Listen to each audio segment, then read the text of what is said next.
ईद, दिवाली, बकरीद ये बहुत एक लोकप्रिय त्योहार होता है जिसमें सभी बच्चे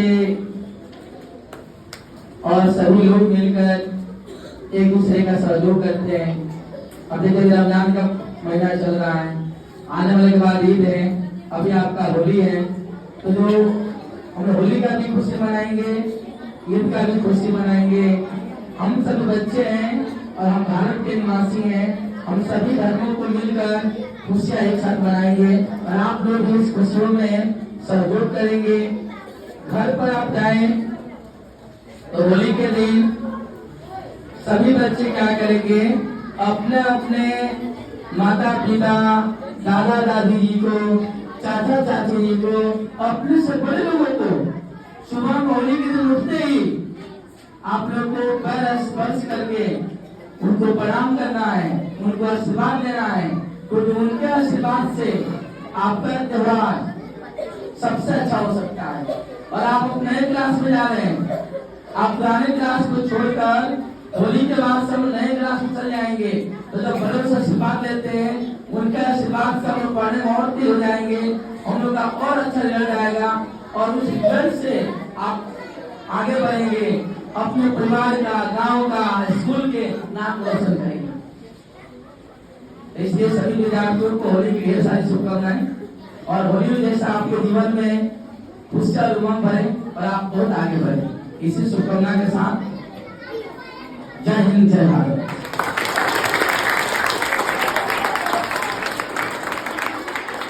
और जाइए हम ये जो पर्व होता है ये हमारे लिए एक महान पर्व है। यह पर्व बहुत सारे तथ्यों का उदाहरण है। कृष्ण भगवान का है, श्री रामचंद्र का है, प्रहलाद और हिरण्यकश्यप का है। प्रहलाद की इसमें सच्चाई की विजय होती है और बुराई का नाश होता है। होली हम लोग होली बन गया। एक ऐसा पर्व होता है, हम लोग का तथ्य यही है कि होली मनाने का तात्पर्य क्या है, उसको जानेंगे। धार्मिक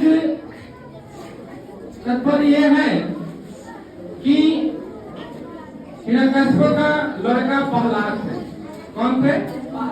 प्रहलाद थे। वह भगवान को बहुत ज्यादा मानते थे प्रहलाद, लेकिन हिरण्यकश्यप को यह चीज पसंद नहीं था। वह चाहते थे कि इस पृथ्वी पे हमारे सिवा कोई बड़ा नहीं है। यह क्या है? अहंकार है। क्या है? अहंकार है। अगर हमारे शरीर में अहंकार आ जाती है तो सबसे बड़ी मूर्खता है। अगर आपके शरीर में अहंकार है, हम हैं, तो आप कभी भी आगे नहीं बढ़ सकते हैं। इस चीज को जान लीजिए। यही चीज पे बताया गया है कि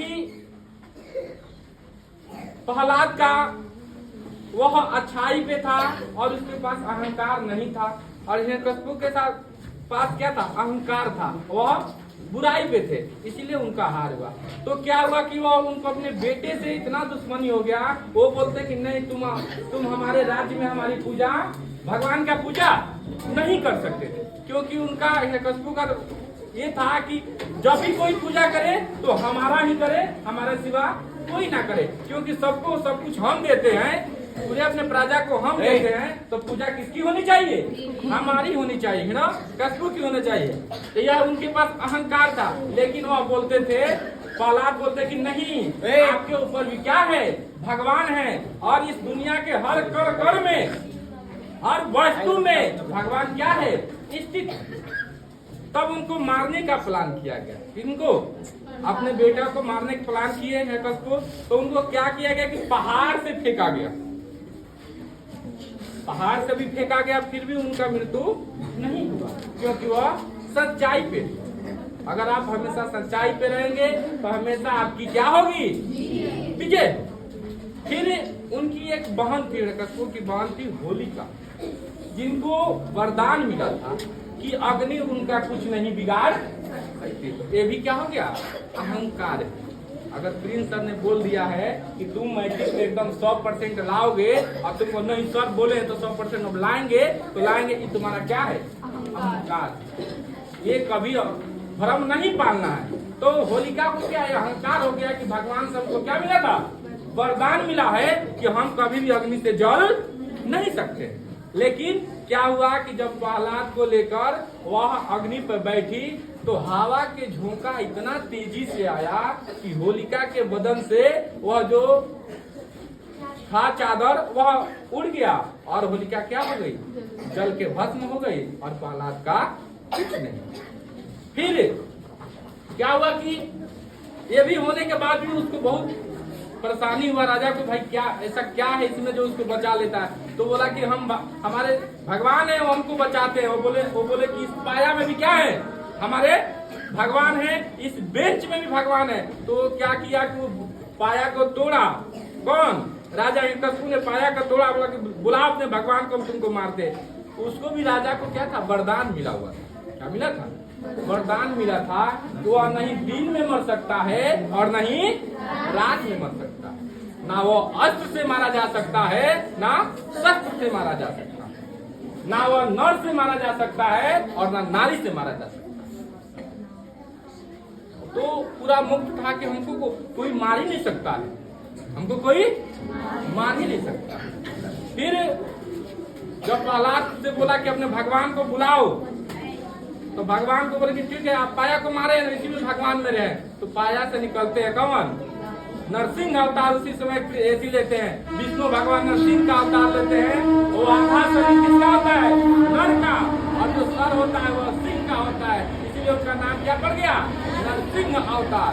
उसी में जब वह उनका डेट कब हुआ, हिरण्यकशिपु का डेट कब किया गया, 5 की मेरा गुदली समझते हो, गुदली आज मेरा समझते हो, जब दीप जलाया जाता है उस समय उनका मृत्यु हुआ। क्योंकि वो कहा गया था कि आपका मृत्यु ना दिन में होगी और ना रात में। एक और बात बताई गई थी कि आपका मृत्यु ना घर में होगा और ना बाहर होगा। तो उनका मृत्यु कहाँ हुआ था, चौखट पे, मेन जो दरवाजा होता है वहीं पे क्या किए। और उनका मृत्यु ना आसमान में होने वाला था ना और पृथ्वी पे। तो क्या किए, नरसिंह भगवान अपने जंघे पर उनको रखकर और उनका सीना कैसे चीरा, अपने नाखून से, ना वो शस्त्र है ना अस्त्र, अपने नाखून से उनका सीना चीर कर क्या कर दिए। इससे क्या साबित होता है कि हमेशा किसका विजय होती है, नहीं तो अगर आप लोगों को क्या करते हैं, इससे क्या सीख मिलता है आप लोगों को कि हमेशा अच्छाई की क्या होती है, विजय होती है। अहंकार कभी भी अपने मन में नहीं रखता। होली इसलिए मनाया जाता है।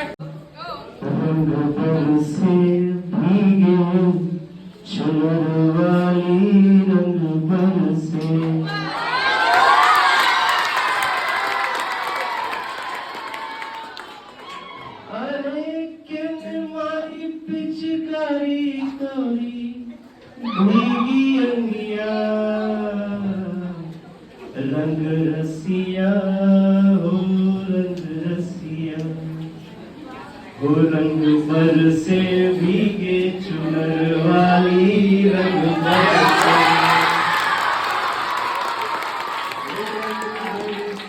भीगे चुनर वाली, रंग बरसे।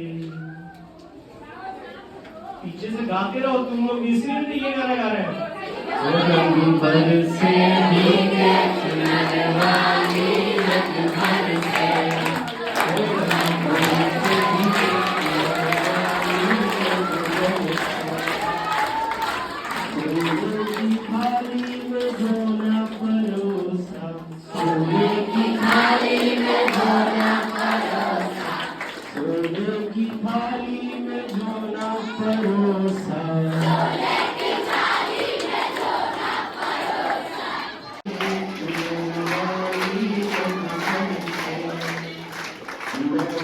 इलायची का बीड़ा लगाया, इलायची का बीड़ा लगाया, लौंगा इलायची का बीड़ा लगाया।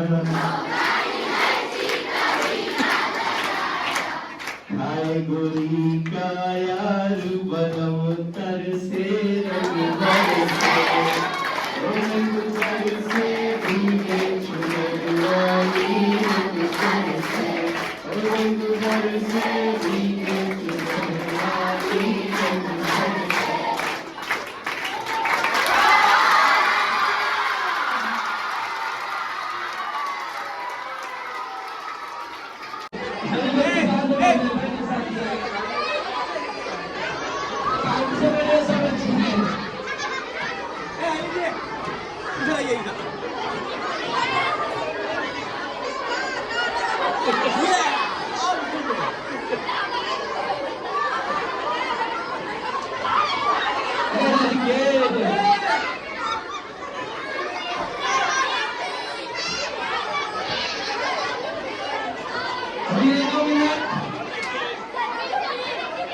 आप सभी बच्चे शांत हो जाए तो मगर हेलो, तो हम भी हैं।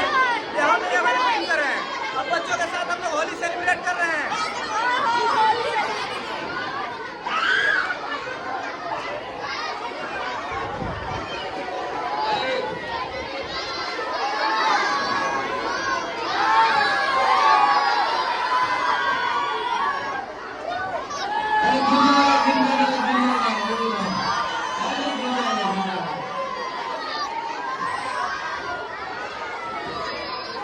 पढ़ने में, और ये भी है पढ़ने में बहुत तेज है, और सभी लगभग क्लास के टॉपर्स ही रहे हैं इनके घर वाले, और ये भी है लगभग। तो इसीलिए हम जिस तरह के माहौल में रहते हैं ना, तो वैसा जरूर बन जाते हैं, है ना। तो चलिए देखते हैं, ये अपने बारे में थोड़ा सा बताएंगे, और अपने बारे के बारे बताने के बाद होली के बारे में भी आपको